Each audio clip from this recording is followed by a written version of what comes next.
할렐루야, 주님을 찬양합니다. 이제 2023년도 12월 31일 마지막 주일 예배고, 또 오후 3시에는 송구영신 예배로 우리가 하나님 앞에 감사의 예배를 드리는 시간을 우리가 준비를 하였습니다.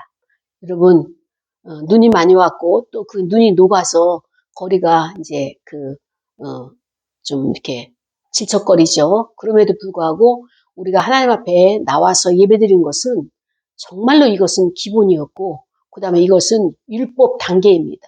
근데 우리가 율법 단계를 어떻습니까? 뛰어넘지 못하고 계속 율법에 씨름하고 율법에 거기서 주저물러서 우리가 이렇게 있으면서도 이러한 율법에 대해서는 지키지 않는 율법주의라고 하면서도 율법도 지키지 못하는 이런 상태에 우리가 머무른다면 하나님께서 너무나 낙심하시고 낭망하실 거예요.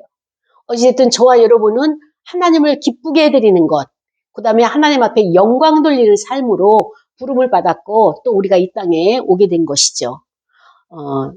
이 목회를 하다 보면 여러 이제 성도들을 만나게 되잖아요. 그런데 그 중에 두드러지는 성도들의 그 활동을 보게 되면 어떤 것이 있느냐? 목소리는 커요. 목사님, 교회가 이렇게 이것도 시정해야 되고요. 저것도 바꿔야 되고요. 그 다음에 목사님이 이렇게 더 이러한 방법으로 해주셔야 되고요. 성도들의 이야기를 많이 들으셔야 되고요. 의견을 수렴을 하셔야 되고요. 그 다음에 목사님이 독단적으로 이렇게 독재를 하시면 안 됩니다. 라고 이렇게 직언을 하는 성도들이 있어요. 목사 입장에서는 교회를 운영해야 되고 교회의 모든 전반적인 것을 책임을 지고 가야 되는 입장에서는 가장 최선의 것으로 선택을 하고 교회를 어떻게 합니까? 방향을 정합니다. 근데 성도들 입장에서는 그것이 그렇게 보여지는 것이 아니라, 최선을 다한 모습이 아니라 목사님이 일방적으로 독재를 하고 목사님이 주장이 강하고 목사님 마음대로 한다라고 하는 이러한 부분들을 성도들은 보게 되는 모양입니다. 여러 번 그러한 것들이 이제 부딪힘이 있어서 제가 이야기를 했어요. 그리고 그 성도들, 그러한 부류의 성도들을 보게 되면 어떤 분야에 대해서 일을 맡기면 제대로 일을 못하는 거예요. 그리고 회의를 하거나 모임이 있을 때는 가장 목소리가 크고 가장 말을 많이 하는 거예요. 처음에는 말을 잘하기 때문에, 목소리가 크기 때문에, 자기 의견을 주장을 하기 때문에 일도 잘하겠거니 하고 한 분야를 맡겨보면 그 분야가 세워지지가 않는 거예요. 그리고 사람들 앞에서만 말을 하고 사람들 앞에서만 행동을 하고 액션을 취하고 사람들 눈에만 띄려고 하는 그런 것을 보면서, 아, 저것이 저 모양이 갓난아기구나. 어린아기도 아니고 갓난아기구나. 목사님 반찬이 짜요. 목사님 맛있는 거 없어요? 이거 말고 더 없어요? 오로지 다고 나의 것, 나를 편안하게 해달라. 나에게 관심을 가져달라. 좀 더 좋은 것을 제공하라. 이런 것들이 결국에는 영적인 어린아이였었구나. 갓난아기였었구나.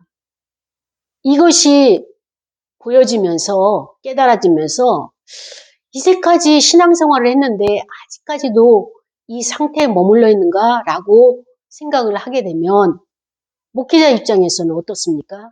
참 마음이 안타까운 거예요. 그런데 이런 안타까움을 저만 느끼는 것이 아니라 오늘 본문에서 사도 바울도 그러한 것을 똑같이 지금 동감하고 있는 거예요. 오늘 본문은 갈라디아서 5장 1절부터 15절까지 말씀입니다.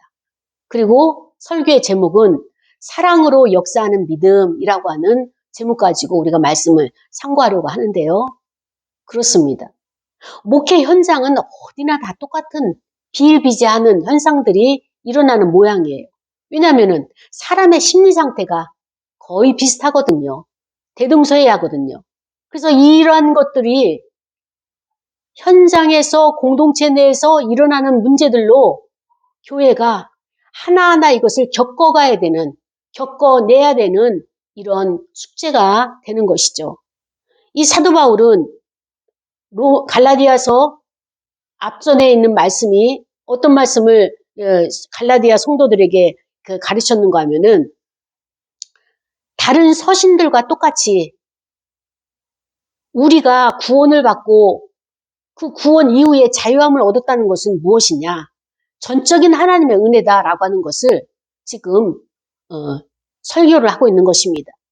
그런데 하나님의 은혜로 이 자유를 우리가 얻었다면 이 자유를 하나님에게도 자유로운 것은 아니다.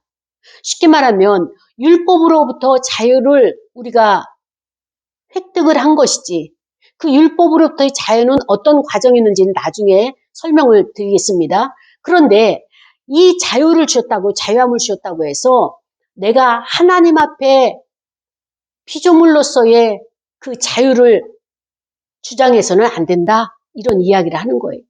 왜냐하면 예배를 드려야 되고 하나님 앞에 나가서 우리가 순종을 해야 되고 그 다음에 또 실천을 해야 될 우리의 신분이잖아요. 그런데 내가 하나님 앞에 나가서 섬겨야 될 섬김도 하지 아니하고 그 다음에 봉사를 해야 될 봉사도 하지 아니하고 나는 자유해. 하나님이 할 수도 있고 안 할 수도 있는 자유함을 주셨어. 선악과를 따먹을 수도 있고 따먹지 않을 수도 있는 이런 자유함을 주신 거야. 그 다음에 그 선택은 나에게 있어 라고 이것을 주장한다면 하나님은 이 자유를 잘못 오용하고 있는 것이다 라고 하는 것을 사도 바울에게 알게 하셨고 오늘 저와 여러분에게도 이 각도에서 이 말씀을 우리가 그렇게 착각해서는 안 된다고 지금 경고하고 있는 말씀으로 우리가 이 본문을 받아들여야 되는 것입니다. 사도 바울은 그동안에 갈라디아 교회에 다른 복음을 가지고 들어온 자들이 갈라디아 성도들을 계속 현혹을 시키고 미혹을 시켰어요. 그래서 갈라디아 성도들은 많은 갈등이 있었고 사도 바울의 말씀이 맞아요. 사도 바울이 전하는 말씀이 복음이고 그 다음에 또 사도 바울이 전하는 말씀이 참 진리라는 것을 알고 있어요. 그런데 사도 바울이 갈라디아 교회를 떠나서 다른 곳을 순회하다 보면은 또 다른 복음을 가진 자들이 와가지고 이 교리를 가지고 흔들어 놓는 거예요. 너희들이 할례를 받아야지 그리스도인이고 하나님의 백성이 되는 것이지 할례 표식이 없이 어떻게 너희들이 그리스도인이라고 말할 수 있느냐? 너희들이 어떻게 기독교인이라고 말할 수 있느냐? 라고 하면서 자꾸 할례를 하도록 이렇게 부추기는 거예요. 그 얘기는 뭔가 하면은 할례를 받는 것, 말씀을 율법을 지키는 것 이것이 바리새인들이 주장하는 것이고 또 어떻습니까? 사두개인들 그다음에 또 이런 율법학자들 이런 자들이 주장하는 것을 계속적으로 강조를 하고 있는 거예요. 그러나 사도 바울의 복음은 어떤 것입니까? 너희들이 거기에 흔들리지 말아라. 거기에 같이 편향적으로 휩쓸려 가지 말아라. 왜냐하면 우리는 율법에서 노임을 받았다. 더 이상 우리는 할례냐 무할례자냐 여기에서 이거 갈등하는 상황에서 우리가 여기 휘말리지 말고 우리는 할례도 아니고 무할례도 아니고 이 모든 것을 초월한 그리스도를 영접한 자다. 예수 그리스도를 영접한 자다. 예수 그리스도께서 우리를 위해서 이 땅에 오셨고 하나님 아버지께서 우리를 구원하시기 위해서 그리스도를 보내주셨고 그분은 우리를 위해서 십자가에서 모든 인류의 죄를 담당하시고 그분이 숨을 거두셨다. 돌아가셨다.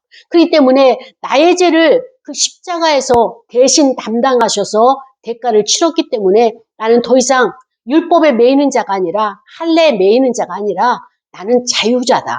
자유함을 얻었다. 이렇게 이제 설명을 했어요. 그럼에도 불구하고 이 성도들은 사도 바울이 있을 때는 믿음의 굳건히 서는 것 같은데 또 눈에 안 보일 때는 흔들리고 이렇게 연약한 믿음의 갈등 상황을 계속적으로 왔다 갔다 하고 있습니다. 사도 바울은 어찌됐든 갈라디아 성도들을 갖다가 믿음의 반석에 굳게 세워서 이들이 교회를 잘 운영하고 새로운 성도들을 잘 양육하여서 든든하게 세워져가는, 그리스도의 피값으로 세운 교회가 든든히 세워져가는 이러한 역사를 위해서 기도하고 열심을 내었죠. 그러나 이들은 끊임없이 흔들리는 거예요. 그 흔들리는 그 유혹이 무엇이냐? 보이지 않는 하나님을 내가 보이는 것처럼 믿고 가는 그 믿음이 연약하기 때문에 흔들리는 거예요. 이 흔들리는 것을 어떻게 해야 될 것이냐? 그때 사도 바울이 예수 그리스도의 복음을 전하는 거예요. 그 복음은 무엇입니까? 예수님은 십자가에서 죽으셨다. 그 죽음은 나의 죄값이다. 나의 죄를 대신하여서 죽으셨다. 그리고 그분은 죽은 것이 끝나는 것이 아니라 부활하셨다. 부활하셨고 부활해서 끝나는 것이 아니라, 그렇다면 우리 인간과 다를 것이 무엇이냐? 부활해서 끝난 것이 아니라 그분은 승천을 하셨다. 하나님 지금 우편에서 우리를 위해서 처소를 준비하고 계시는 분이시다. 우리와 같이 우리를 위해서 지금 중보기도 하시는 분이시다. 우리를 찾으러 오실 것이다. 그분이 바로 그리스도시다.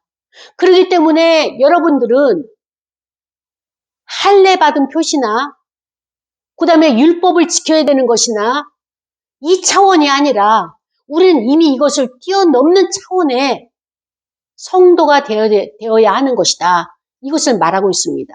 왜냐? 우리는 할례 표식도 없지만 예수 그리스도를 내가 구주로 모셔드렸기 때문에, 마음으로 영접을 했기 때문에 우리의 성전에는, 마음의 성전에는 그리스도께서 계신 것이다. 그리스도께서 계시기 때문에 나는 참 율례를 받은 자이고 나는 참 복음을 모시고 있는 자다. 이렇게 사도 바울이 갈라디아 성도들에게 설교를 한 것입니다. 여러분, 이 사도 바울은요, 복음 중에 복음을 지금 갈라디아 성도들에게 지금 가르친 거예요. 양육을 한 거예요. 설교를 한 거예요. 우리는 할례가 무엇입니까? 믿음의 표식이죠. 믿음의 표식이 어떻게 나타납니까? 봉사로 나타나고요. 그 다음에 섬김으로 나타나고요. 많은 사람들에게 어떻습니까? 구제하는 것으로 나타나고요. 이것이 보여지는 할례예요. 이렇게 보여지는 할례가 없어도 무할례여도 어떻습니까?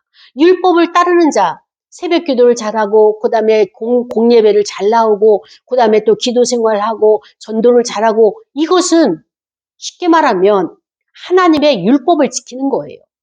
율법을 지킨다고 해서 내가 율법을 잘 지키는 자야, 율법을 지켜야 돼 라고 하는 그 차원에서 하나님께서 우리를 만족하는 것이 아니다. 그리스도께서 우리를 만족하고 영광을 받으시는 그 단계가 아니다 라고 지금 이것을 강조하고 있는 것입니다. 그렇다면은 이 할례의 차원과 그 다음에 또 율법의 차원은 우리에게 무익하다. 그러면은 어떤 것이 정말 우리에게 필요한 것이냐? 할례도 무할례도 우리에게는 아무것도 아니다. 이 땅에서 그런 것을 따르고 있는다면 이방신과 똑같이 종교 행위를 하는 것뿐이고, 그 다음에 내가 어떤 자격이 있어서 장차 우리가 누릴 영광의 상태에 아무런 영향을 주지 못한다는 것을 깨달아야 하는데, 그것으로 인해 가지고 가려져 있기 때문에 이것은 우리에게 유익이 될 수가 없다라고 말하고 있습니다. 그러면서 정말 필요한 것은 믿음이다. 그 믿음은 무엇이냐? 그리스도께서 내 안에 계신다. 나의 마음의 성전 중심에 계신다.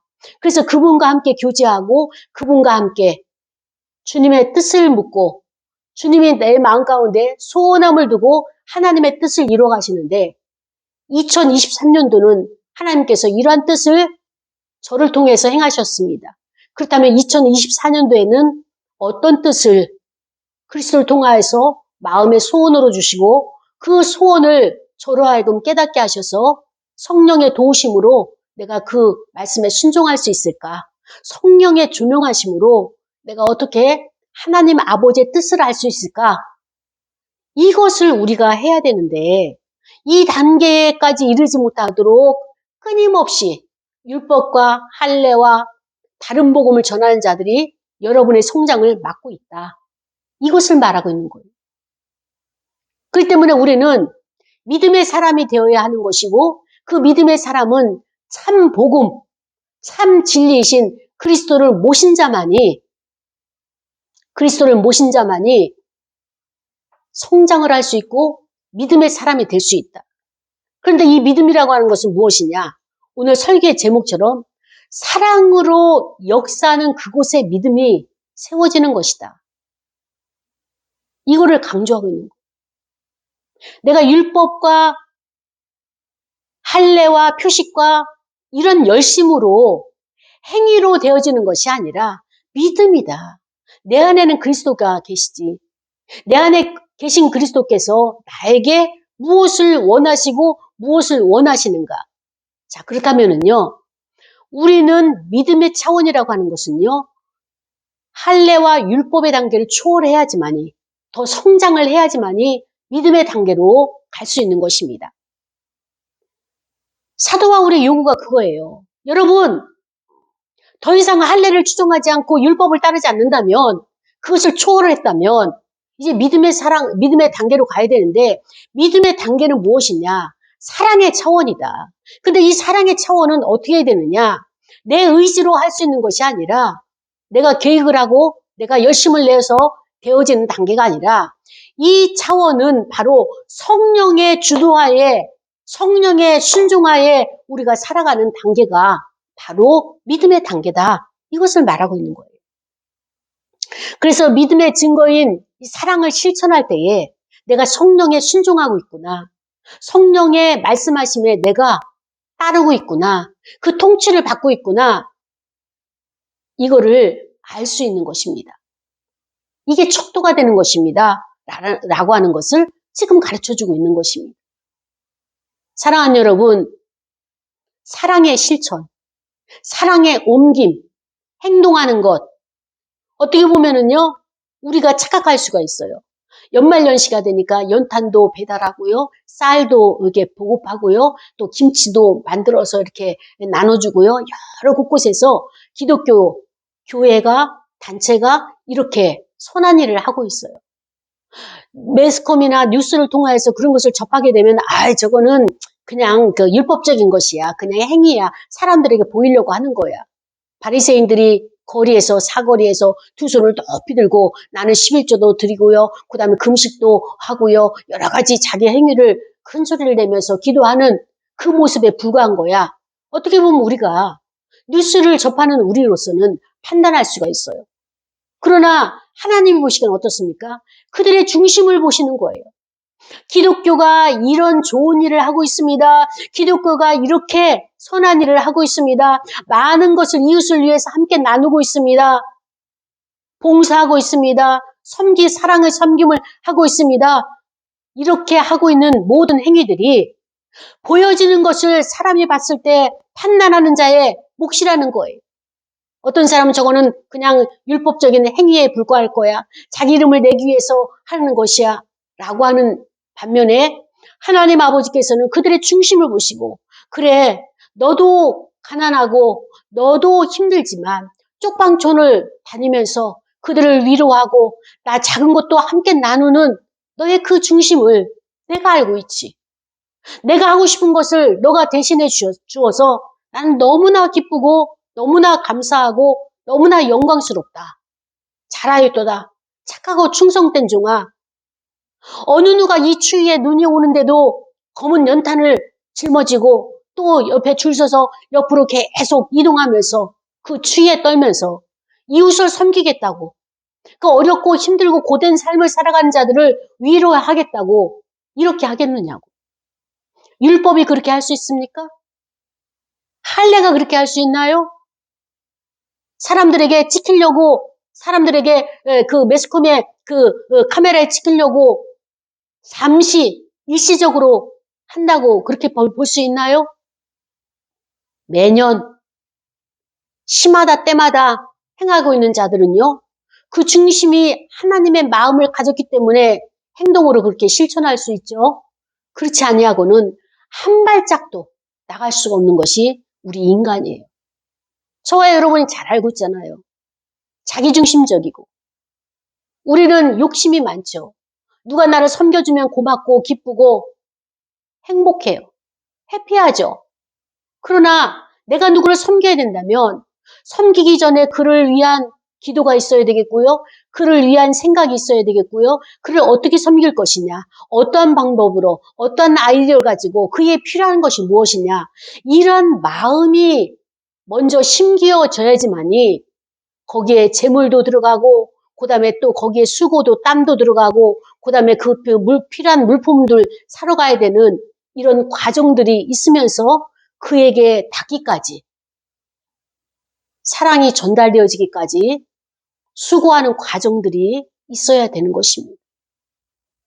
우리가 타종교에서 하지 못하는 것을 기독교가 해야 된다. 기독교가 한다. 이 차원이 아니에요.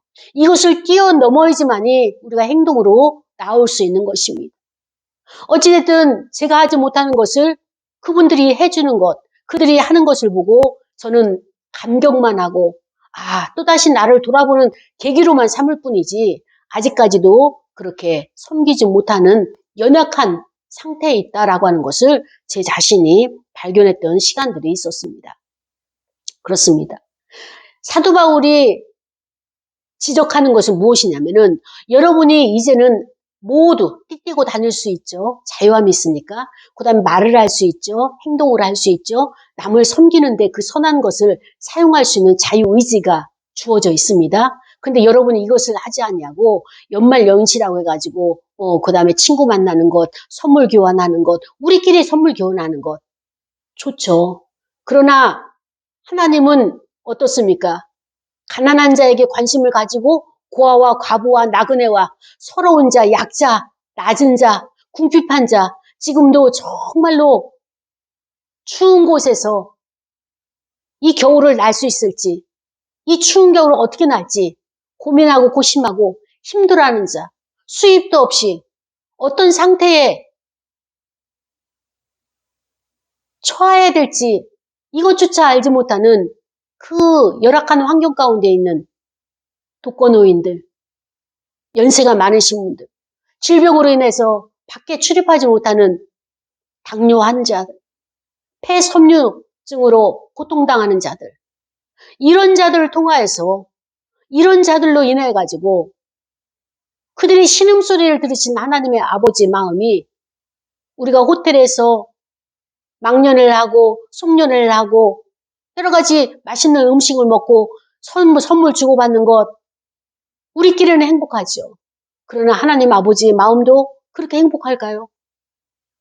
물론 1년 동안 신세를 지고 또 신세를 받고 신세를 주고 이런 모든 것들로 인해 가지고 작은 것 하나 나누는 것 중요하죠. 그러나 그것만큼 우리가 이웃에게 불우한 이웃을 살피고 돌아보는 이런 계기를 만드는 거기까지 확장되는 그런 성숙한 그리스도인이 되어야 된다고 지금 사도 바울은 우리에게 일침을 주고 있는 것입니다. 그렇습니다. 보여지는 것에 우리가 국한하는 것이 아니라 카메라에 찍기 위해서 되어지는 것이 아니라 그 나오기까지 그들이 그렇게 나오기까지 그 이면에 숨은 이면에 얼마나 많은 헌신과 수고가 있었는가를 우리가 읽어줄 줄 알고 공감해 줄 수 아는 그런 성숙한 성도가 되기를 원합니다. 우리에게 가장 중요한 것은 무엇이냐? 믿음의 증거예요.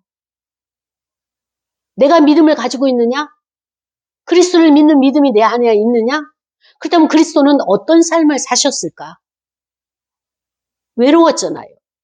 여우도 굴이 있지만 우리 주님은 어때요? 머리 둘 곳이 없는 외로움 가운데 처했어요. 물리적인 공간, 거주할 수 있는 그런 것도 중요하지만 영적으로 왜? 주님의 마음을 아는 자들이 없었어요. 주님의 마음은 어떤 마음입니까? 하나님 아버지의 뜻을 행하려 이 땅에 오셨다고 그랬잖아요. 그들을 구원하는 일이 하나님의 뜻이죠.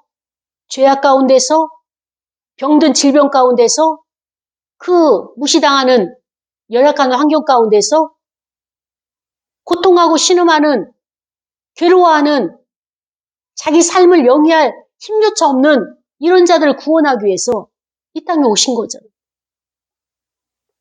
그 하나님의 뜻을 위해서 주님은 이 땅에 오셔서 어떻게 하면 아버지의 뜻을 순종하면서 감당할 수 있을까? 어떻게 하면 하나님의 뜻을 아버지의 마음에 합당하게 해내드릴 수 있을까? 올려드릴 수 있을까? 여기에 고심을 많이 하셨죠. 그렇기 때문에 우선순위가 하나님의 뜻을 이루는 것에 두셨기 때문에 먹는 것이나 그다음에 또 거하는 것이나 또 여러 가지 일어난 상황들에 있어서 여기에 개의치가 않았어요. 왜냐? 우선순위가 하나님의 뜻을 이루기 위해서 이 땅에 오셨다는 이 사명에 있어서, 사명의 자리에 있어서 아주 확고하기 때문에. 그러나 이 사명이 확고하지 않게 되면 어떻습니까? 너희들이 왜 나를 대접하지 않느냐? 왜 너희들이 나에게 일용할 양식을 매 끼마다 준비해서 나에게 올려주지 않느냐? 뭐 이렇게 제자들에게 아니면 보이는 사람에게 내가 너희들에게 한 일이 얼마냐? 죽은 자도 내가 살려내고 그다음에 또 질병도 고쳐주고 그다음에 또 죄로 인해서 귀신 들려서 발악하는 자들도 내가 자유롭게 다 풀어놔주고 인류를 위해서 내가 얼마나 많은 일을 했는데 나에게 너희들이 대하는 것이 돌을 던지는 것이고 나를 십자가에 못 박아서 나를 죽이는 것이고 이건 나에게 너무 부당하다. 너무 억울하다. 이렇게 하지 않으셨죠. 예수님의 가신 길은 묵묵히 사명을 위해서 끝까지 지고 가신 거예요. 십자가를. 그것을 우리에게 가르쳐 주셨고요. 우리가 믿음이 있다면 우리도 묵묵히 그것을 증거하는 사람으로서 사랑을 실천하는데 묵묵히 행하는 것이 바로 우리가 성숙한 자가 그리스도가 원하시고 하나님의 뜻을 행하는 자로 우리가 세움받는 것이다. 이렇게 말씀을 사도 바울이 하면서 너희들이 왜곡되게 해석하지 말아라. 자유가 너에게 주어졌다고 해서 그렇게 방탕하고 세상을 향하고 향락을 향하고 너희의 유익을 위해서 세상에서의 모든 것을 취하기 위해서 그 자유를 사용하지 말 것을 간곡하게 지금 그건 오해다. 자유에 대한 오해다. 하나님의 뜻에 대한 오해다. 그래서 다시는 죄를 짓지 않도록 그렇게 기회를 주면 안 된다고 지금 강조하고 있는 것입니다. 그렇습니다. 연말연시에 우리는 방종하는 삶에 사로잡힌 사랑은 진정한 그리스도인의 자유인이 아닙니다. 그는 또다시 죄의 종으로 다시 들어간 거예요. 그래서 죄에서 노연한 사람은요, 죄에서 해방된 사람은요, 자유함을 얻은 사람은요, 다시는 죄를 범하지 않는, 죄의 자리에 들어가지 않는 이런 자로 우리가 각성이 되어야 돼요. 하는 것입니다. 그렇지 아니하고 먹고 마신 것을 개가 토한 곳에 또다시 돼지가 토한 곳에 또다시 뒹군다는 것은 이 모든 자유를 오해하고 잘못 해석한 것이다. 이렇게 말하고 있는 것입니다.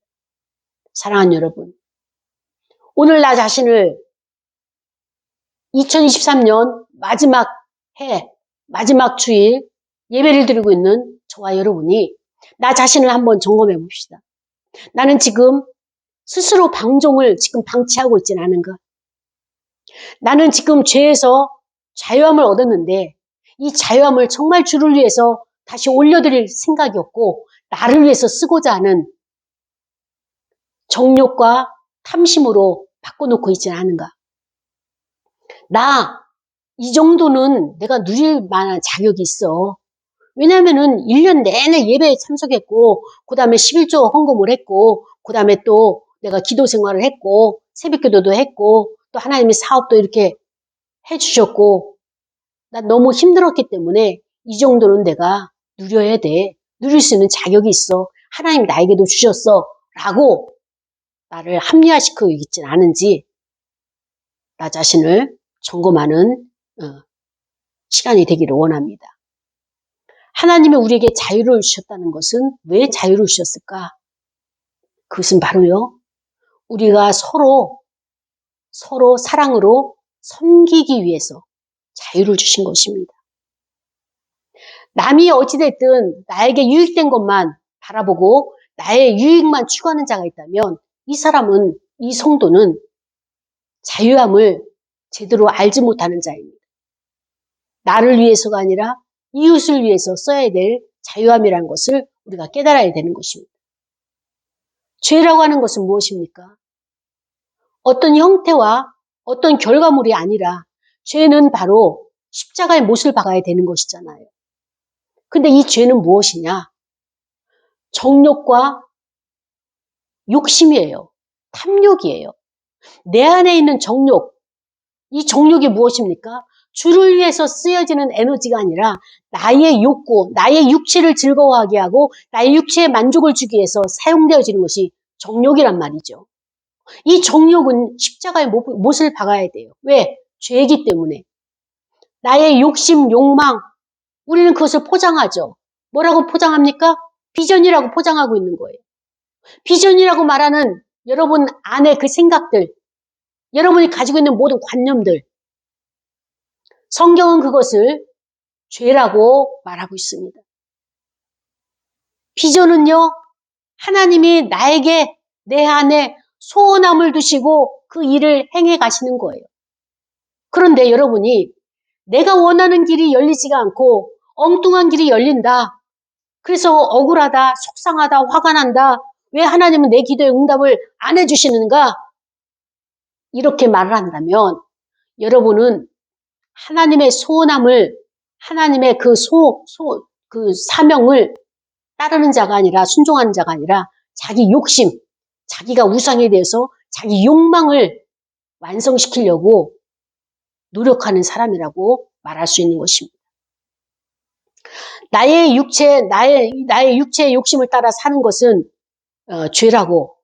그래서 십자가의 못을 박아야 된다고. 그래서 나의 육체의 욕심이 어떻습니까? 이제 우리는 구원을 받고 예수 그리스도에 의해서 자유로워졌다는 것이에요. 그렇다면 이 나의 모든 에너지는 어디에 사용되어지느냐? 다른 사람을 위해서 이것을 다른 사람을 사랑하도록, 다른 사람을 섬기도록 하기 위해서 사용되어지는 에너지가 되어야 된다는 거예요. 믿음으로 산다는 것은 사랑의 차원으로 가는 거예요. 믿음으로 산다는 것은 그리스도의 몸을 사랑하는 거예요. 지체를 사랑하는 거예요. 하나님의 교회를, 피로 값주고 사신 교회를 사랑하는 거예요. 그런데 나는 어떻습니까? 교회는 그냥 종교 행위, 일주일에 주일, 크리스찬, 썬데이 하고 일주일 내내 내 맘대로 살아간다면 그것은 내가 거듭난 자도 아니고 그것은 내가 어떻습니까? 그리스도와 연합한 자도 아니고 그것은 내가 하나님은 잠잠히 계세요? 내가 요거까지만 할게요 라고 하는 자기 욕망대로 살아가는 우상일 뿐인 것입니다. 나는 누구를 사랑하고 지금 섬기고 있습니까? 나는 지금 이웃에게, 나는 친구에게 서로 갈등 상태에 있지는 않습니까? 나는 우리 교회 안에서 서로 질시하고 타인을 비난하고 지체들을 판단하고 있지는 않습니까? 모든 율법의 가르침은 어떤 말씀 하나에 다 들어가 있습니다. 모든 율법의 완성은요, 한 단어로 완성이 되어지는 거예요. 그리스도는 율법을 해체하고 없이 하기 위해서 오신 분이 아니라 율법을 완성하기 위해서 오신 분이에요. 그렇다면 이 모든 율법을 말씀 한마디로 완성시킨 것이 무엇이냐? 그것이 바로 사랑이에요. 그러면 이 사랑은 어떤 자가 사랑을 가질 수 있느냐? 보유할 수 있느냐? 성숙한 자가 사랑을 가질 수 있는 것. 성숙한 자의 눈에 사랑이 열려지는 것. 이제까지 내가 나 자신을 위해서 2023년도를 살았다면 이제는 그 죄에서, 나의 정욕의 죄에서 나를 풀어놓고 자유함을 주고 2024년도는 어떻습니까? 모든 사람을 사랑하는, 특별히 가까이 이웃을 사랑하고 가족을 사랑하고 교회 지체들을 사랑하고 가는 곳곳마다 직장의 공동체, 그 다음에 또 만나는 기도의 공동체, 또 만나는 친교의 공동체, 이런 사람들을 사랑으로 섬기고 용납하고 이해하고 공감해주고 지지해준다면 거기에 그리스도의 삶을, 그리스도의 사랑을 전달하는 전달자가 되어지는 것입니다. 사랑하는 여러분, 우리는 하나님의 말씀만, 교리만 있어도 이 세상을 살아갈 수가 없어요. 그건 율법이죠. 율법도 있어야 되고요. 또 어떻습니까? 나의 실생활에서 그리스도를 드러내는, 그리스도를 알리는, 전달하는 이 말씀이 육신이 돼가지고 행동이 나와야 되는 적용점을 찾아야 되는 것입니다. 이게 실천이에요. 그래서 교리와 실천은 함께 가야 되는 거예요. 어떤 축이 무너져도 안 돼요. 교리도 있어야 되고요. 행하는 실천편도 있어야 되고요. 그래서 우리 마음속에 내가 그리스도인이라면, 내 마음에 그리스도를 모셨다면 그분과 같이 대화를 하고 그분과 같이 나의 모든 문제를 나누면서 어떻게 하기를 원하십니까? 이렇게 하면서 성령의 통치를 받을 때 여러분이 바른 길을 갈 수 있게 되는 것입니다. 2023년도 정말 하나님의 은혜로 잘 살아왔죠. 돌아보니까 어떻게 이런 그림이 펼쳐질 수 있었을까? 나의 계획은 없었어요. 나는 그림이 없었던 2023년도를 하나님께서 우리에게 허락하셨고 인도해 오셨기 때문에 하나님의 뜻대로 되어진 것입니다. 2024년도 여러분은 어떤 것을 꿈꾸고 어떤 것을 그리고 어떤 것을 비전으로 삼고 계획하고 있습니까? 그것을 계획한다 할지라도 그것을 초월해서 하나님이 인도하시는 그 하나님의 역사, 성령의 역사를 내가 따르리라, 우리가 그분께 맡기리라 결단하는 저와 여러분이 되길 원합니다. 사랑하는 여러분, 2024년도 수고하셨습니다. 여러분의 모든 눈물과 수고와 애씀과 그 봉사와 섬김과 그 사랑 하나님께서 받으셨습니다. 왜냐? 저도 감동을 받았거든요. 저도 여러분의 그 사랑을 통하여서 몹시 기쁘고 말할 수 없이 행복했었던 시간들이 있었거든요. 이것도 하나님께서 다 받으셨습니다. 억울해하지 마시고 여러분이 모든 섬겼던 것, 심어놓던 것 다 여러분에게 30배, 60배, 100배로 하나님께서 갚아주시는 2024년도가 되기를 축복합니다. 이 말씀을 생각하면서 다 같이 통성으로 기도할 거예요. 하나님, 사랑으로 역사하는 믿음, 하나님의 역사가 일어나는 믿음에는 꼭 사랑이 있어야 된다는 것을 알게 하시니 감사합니다. 다 같이 통성으로 기도하고 헌금 드리시겠습니다. 아버지 하나님 감사합니다.